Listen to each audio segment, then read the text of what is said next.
fiery horse with the speed of light, a cloud of dust, and a hearty hi-yo silver, the Lone Ranger.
With his faithful Indian companion Tonto, the daring and resourceful masked rider of the plains led the fight for law and order in the early western United States.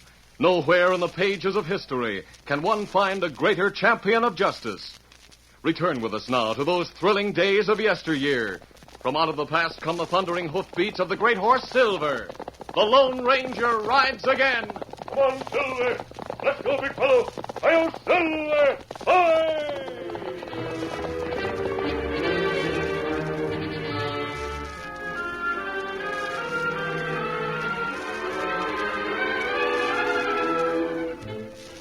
John Bradford was a stubborn man. When he established a stage and freight line in Sunville, he had made money by leaps and bounds, a large amount of which he used to buy a large ranch, which spread for miles on the east side of town. Bradford had hired a good ranch foreman who ran the ranch successfully, but Bradford spent most of his time running his stage and freight line. One day, an agent for the railroad had come to Bradford's office accompanied by a few of the influential townsmen. After hearing what the agent had to say, John Bradford spoke forcefully. Mister, you can bring everybody in Sunville here and argue all day, but it won't do you any good. I'm not selling the railroad a right-of-way across my land into Sunville, and that's that. Now, Mr. Bradford, be reasonable. It'll mean a great deal to Sunville and to these men here to have the railroad come into Sunville. Sure. I mean a great deal to the railroad, too. But it almost put me out of the stage and freight business. But, John, the railroad's already through to Stockton, just 20 miles east of here. Needing a right-of-way across your land is what's keeping it from coming on to Sunville. Yeah. The stage and freight run between here and Stockton, and it's the best-paying run of the lot. But you'll still have your line south and north. That's right, John. And your ranch will gain by it, too. I said no, and I mean no. This business means more to me than the ranch or anything else. I'm not going to have it ruined by that ornery railroad. Your land runs for many miles north and south, Mr. Bradford. If we have to build the railroad one direction or the other, it wouldn't pay us to make the long swing necessary to reach Sunville. We'd hit for Davis on the south or Rock Hill on the north. Listen to reason, John. Sunville ought to have the railroad, not one of those other towns. It's a straight line from here to Stockton. Why, sure. John, you're just unreasonable. Yeah. So I'm unreasonable, huh? Unreasonable because I protect my own interests and don't lose out to improve yours. Now, wait a minute. All right, get out, all of you. And don't come back here with any more arguments or railroad agents. I'm not selling a right-of-way across my land, and that's final.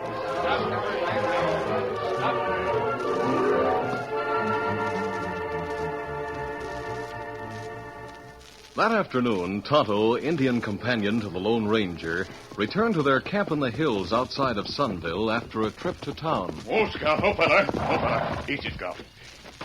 Any news from town, Tonto? Me hear men talking in store. Ranchers and others in town plenty angry. Angry? Why? Well, railroad want to build to Sunville from Stockton. I know. It'd be a good thing for the town. Well, man named John Bradford say him not sell land to railroad. Bradford's land is between here and Stockton, where the railroad now ends. They'd have to come across his property to get into Sunville. That's right. I know John Bradford's reputation. If he's set against selling, nothing can change his mind. That's what men say in store today. Railroad agent come to town, talk to Bradford. Him tell agent not come back. I see.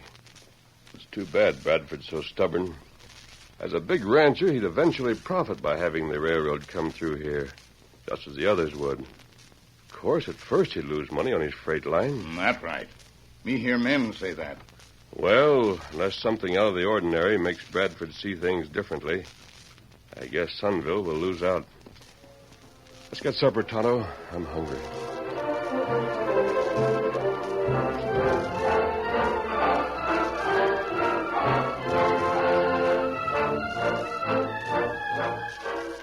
That night, John Bradford went to his ranch for supper, which he enjoyed with his wife Amy and his young son Billy. After they'd finished eating, Amy Bradford, who had listened to John rave against the railroad, changed the subject abruptly. By the way, John, I want the stage to stop out at the ranch house entrance tomorrow afternoon to pick up Billy. Pick up Billy? Where's he going? Mom said I could go to Stockton to visit Aunt Emma for a few days, Dad. Yes. Emma's been asking for some time that we let Billy come over. But I'll have an important express shipment on that stage tomorrow, Amy. I don't want to delay him by having him stop here for Billy. Nonsense, John. The stage trail goes right by the entrance. I'll have Billy ready and waiting for the stage when it comes by. What confounded, Amy? We've sold out the coach. Won't be room for Billy. Oh, gee, Dad, I want to go. Mom said I could. Billy can ride up on the boot with old Ned and the guard. After all, Billy's your own boy, John, and it seems to me All that... right. Golly, thanks, Dad. Have Billy out at the gate so the stage won't lose time. I'll tell Ned to pick him up when they come by. But now, son, you better run off to bed so you won't be all tuckered out for your trip. All right, Dad. Good night. Good night, Mom. Good night, Billy. Son. Oh, Billy's sure getting to be a husky youngster, Amy. Yes. Hard to believe he's 8 years old already. Hate to have him go away, even only to Stockton. He won't stay more than a week, John, and it'll do the boy good. Yes, I know. But I've sort of got used to having him waiting here for me when I come home every evening. Well, I guess I'll go have a talk with the foreman, Amy. I won't be gone long.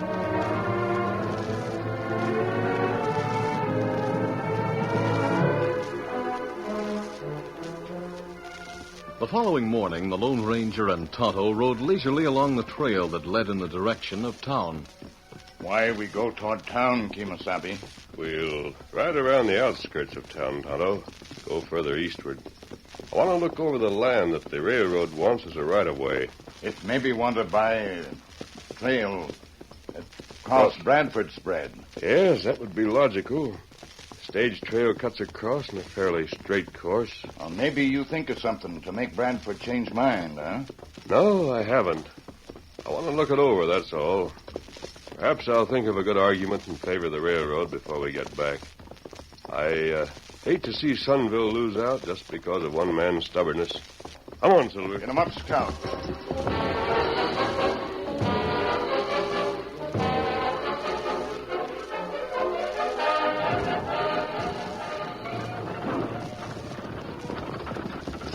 Shortly after noontime, the stagecoach came to a stop at the entrance to the Bradford Ranch, where Billy waited with his mother. Whoa there. Whoa up there. Whoa, boy. Whoa. Yeah.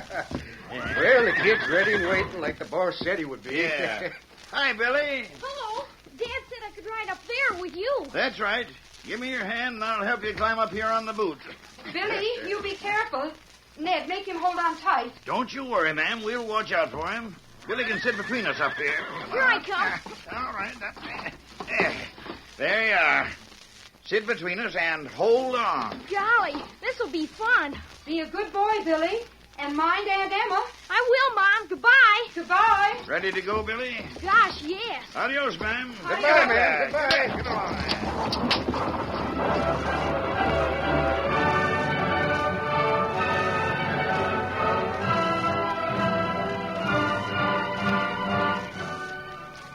About 3 miles up the trail from the ranch house, 2 rough-looking men waited in a clump of trees for the stage to come along. They were still in their saddles, and handkerchiefs covered the lower part of their faces. That stage ought to be coming along any time now, Jake. Yeah, don't get impatient. It'll pay off when it does show up. It's carrying a shipment of money from the express office today. How are we going to work it? Oh, easy, Lou. We'll let it go by and go after it, throwing lead over the driver's head. If the guard starts shooting, we'll clip him with a bullet. What about coach passengers? Did you find that out? Nothing to worry us there. Found out a couple of tenderfoot cattle buyers from St. Louis bought all the space so they could ride inside alone. Afraid some tough hombre might get on. Guess they'll just sit tight and say nothing then. Hey, listen. Think you hear the stage coming now. Yeah, that's it, all right. Get your gun ready, Lou. This is going to be it.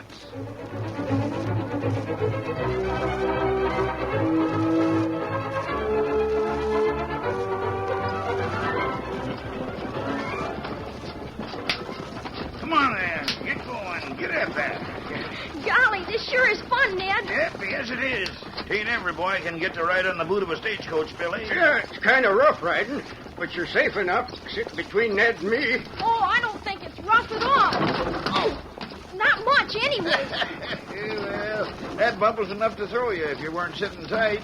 Plenty of rocks right along here. Get up there. Get on. Guess we're leaving a cloud of dust behind going so fast. Yep, we sure are, son.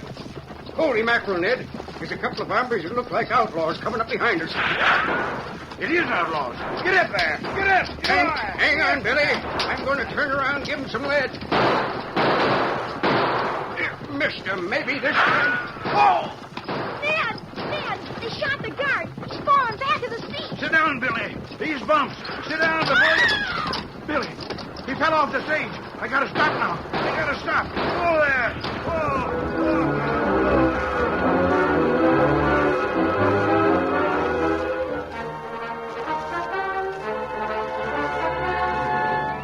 Meantime, the Lone Ranger and Tonto had ridden almost to Stockton.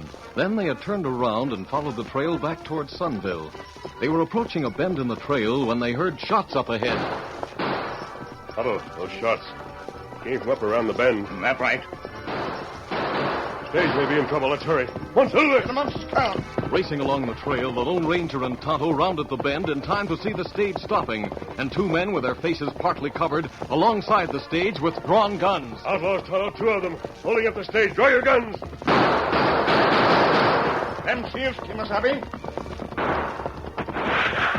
Yes. Hold, Silver, hold on. Hold, fella. Give up. Great day, more outlaws. We're not outlaws. We came to help. Watch those 2, Tonto.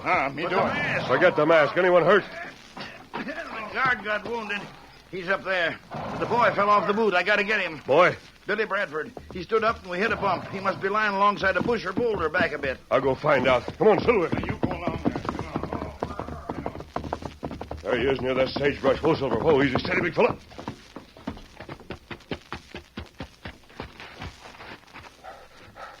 Bad blow on the head. He's unconscious. Is he hurt bad, mister? I can't tell exactly, but frankly, I think he is. Oh, his dad will go out of his mind if anything happens to Billy. What are we going to do? It's about 3 miles to the Bradford Ranch from here, isn't it? That's right. His dad will be there having his lunch about now. Put him in the coach, then turn around and drive him home. Tonto can take those outlaws to jail. All right, mister. I'll go on ahead to Dr. Lewis's house on the edge of town. Have him go out to the ranch. I feel certain that Billy Bradford needs attention as soon as he can get it.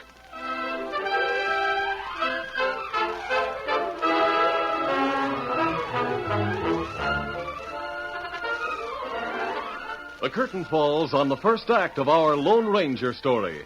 Before the next exciting scenes, please permit us to pause for just a few moments.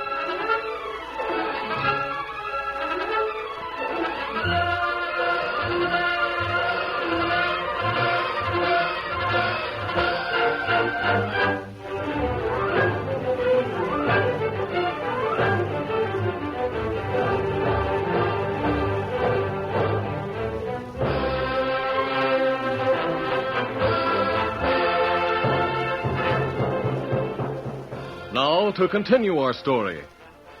The Lone Ranger and Tonto had foiled a stage holdup and caught the outlaws. Billy, who had fallen from the moving stagecoach, was found lying alongside of the trail unconscious.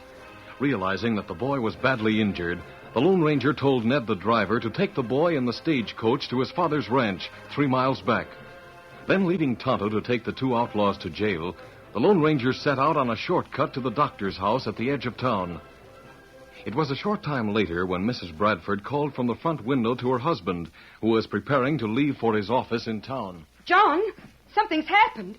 The stagecoach is back, and it's coming right up to the ranch house. The stagecoach? It can't be. It must be some other... By thunder, it is. Ned's riding the boot alone. Oh, I forgot about Billy. John, do you think... Come on outside. Oh, John, I'm frightened. Wait till we find out what's going on.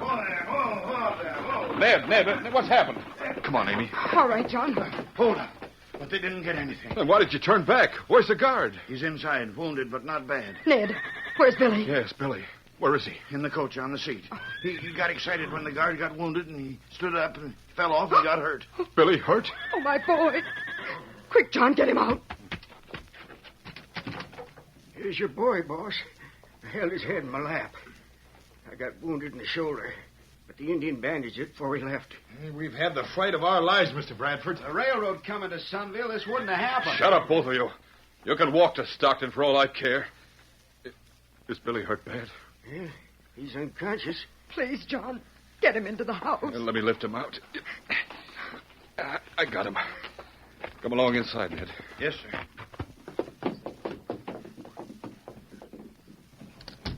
Put him there on the couch. All right.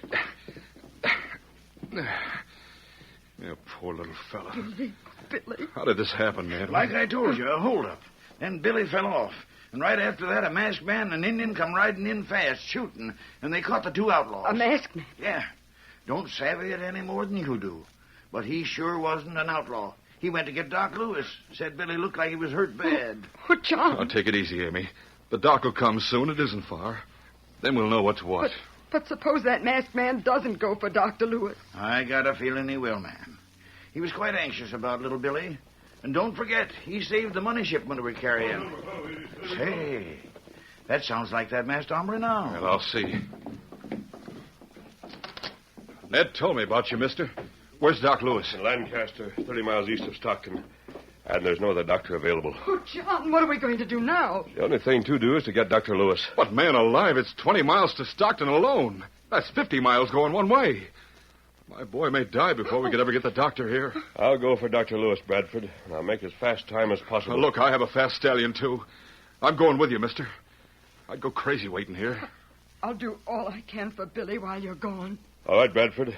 Get your horse and let's get started. There's no time to lose.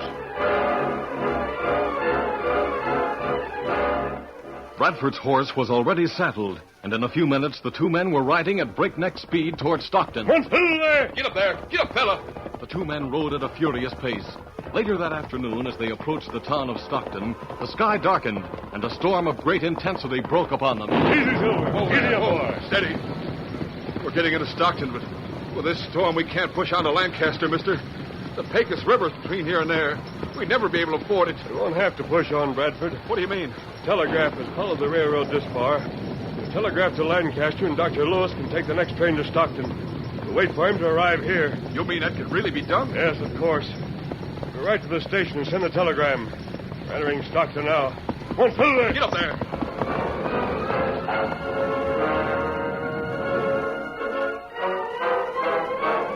A short time later, the telegraph operator in the railroad station looked up as 2 men entered. They came to send a telegram right away. An outlaw. Put him up, mister, both of you. Put down that gun, you fool. I'm John Bradford from Sunville. I'm not in the habit of going with outlaws. Oh, well, I didn't recognize you, Mr. Bradford. You say he's all right. I reckon he is. You can take my word for it. Now get off one of them telegrams to Dr. Lewis in Lancaster. Tell him to take the next train from there to here, savvy? It's a matter of life or death. Sure, but the next train from Lancaster to Stockton don't come through till tomorrow noon. Oh, that's bad. Well, what are we going to do now? There must be some way. I think that... Wait a minute. I noticed an engine on the siding outside.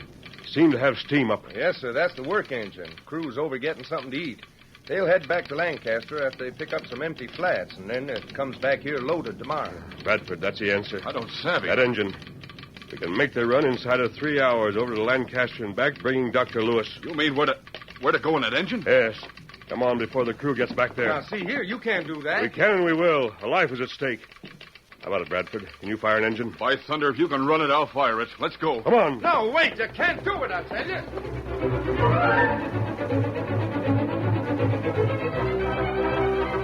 Leaving their horses in the shelter of a nearby freight shed, the Lone Ranger and John Bradford boarded the work engine, and with the masked man at the controls, it started down the track. They're on some fuel, Bradford. So watch your balance. Going to open the throttle wide. Let her go, mister. The faster, the better. Mile after mile sped by as the engine raced down the track toward Lancaster. In spite of his worry over his boy, John Bradford marveled at the speed they were making and at the ease with which the masked man handled the great iron monster. We'll soon be there at this rate. Yes. When we get there, jump off and find Dr. Lewis. I'll stay with the engine in case they try to prevent us from returning with it. We'll be there in about 10 minutes now. Meantime, the operator at Stockton had telegraphed Lancaster about the stolen work engine, and fortunately, he had mentioned that the two men who took it were seeking Dr. Lewis. A group of men gathered at the station, and Dr. Lewis was with them when the engine pulled in and stopped. That crowd looks rather mean, Bradford. I'll draw my gun just in case. Go find the doctor. Well, look, there he is with the crowd. Hey, Dr. Lewis! Dr. Lewis! We'll keep him from taking the engine again. What if the throttle is masked? Why, John Bradford, what on earth is Get up into the engine, Doctor, and hurry. My boy Billy, he's hurt bad. We come for you. Oh, wait, John, I'm ready. Hey, you can't take that engine again. Get down out of that engine or we'll shoot. The first one who tries to use his gun will be sorry. Ready, Doctor? Yes. Here we go. Backward this time. They don't know what it's all about. The sheriff's away, so they came to get the masked man. He's my friend, Doctor, and a darn good one. Open her up wide, mister. Give her all she'll take. That's what I'm doing right now. Hang on.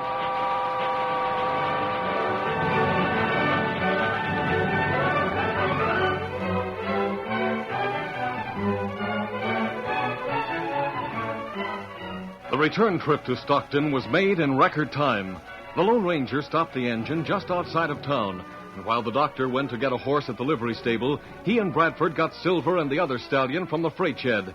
Then, without resting, the three men set out for Bradford's ranch near Sunville. It was well past midnight when they arrived in front of the ranch house. Oh, Silver. Come on, Doc. Oh, John, you brought the doctor. But how did you get back so quickly? I'll tell you later. Who's that Indian bending over Billy? That's Tonto, the friend I told you about. How is he, Tonto? Well, him have fever. Him moan a little, open eyes once. Then him get unconscious again. Let me see him. Doc, tell me, will he get well? Please, doctor, you must save our boy. I'll do the best I can. I think I can pull him through.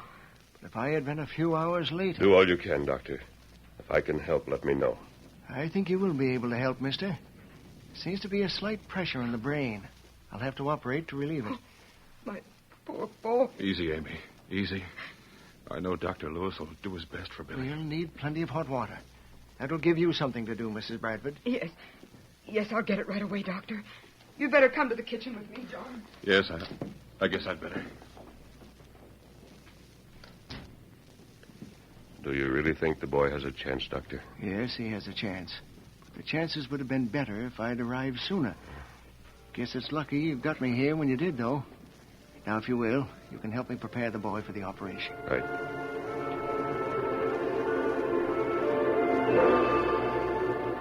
After preparations were made, the doctor, with the Lone Ranger's help, performed the operation to relieve the pressure on Billy's brain.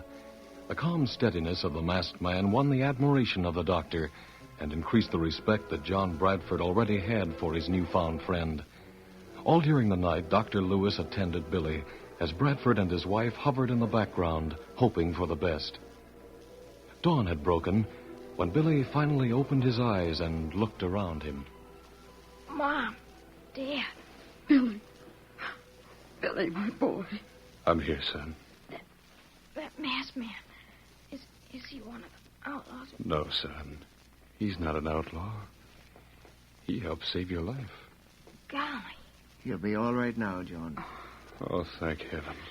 John, while we were waiting, you told me about the engine and how you and the masked man got Dr. Lewis here so quickly.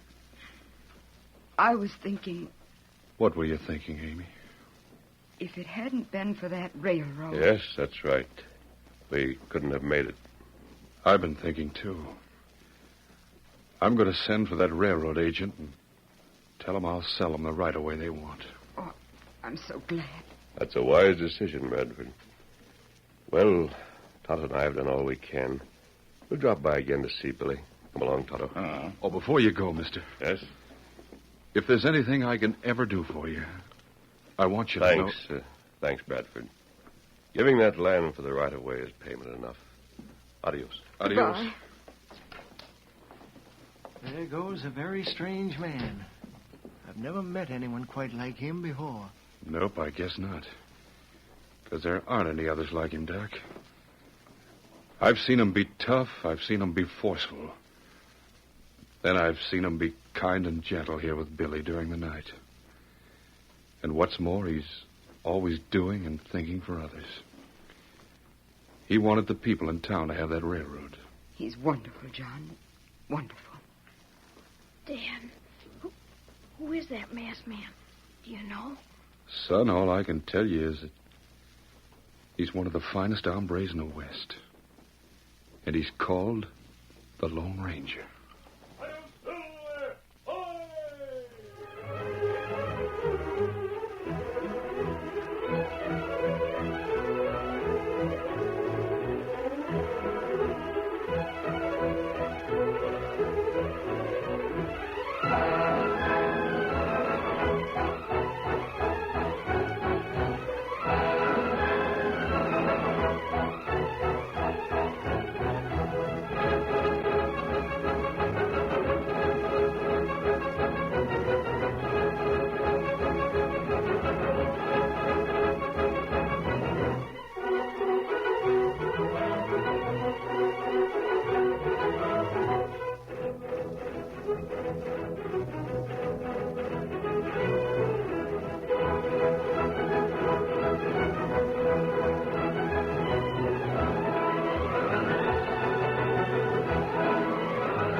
This is a feature of the Lone Ranger Incorporated, created and produced by George W. Trendle, directed by Charles D. Livingston, and edited by Fran Stryker.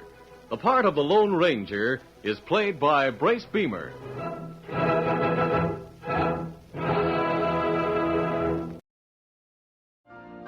You've been listening to the OTR Gold Network. Find more classic radio at otrgold.com.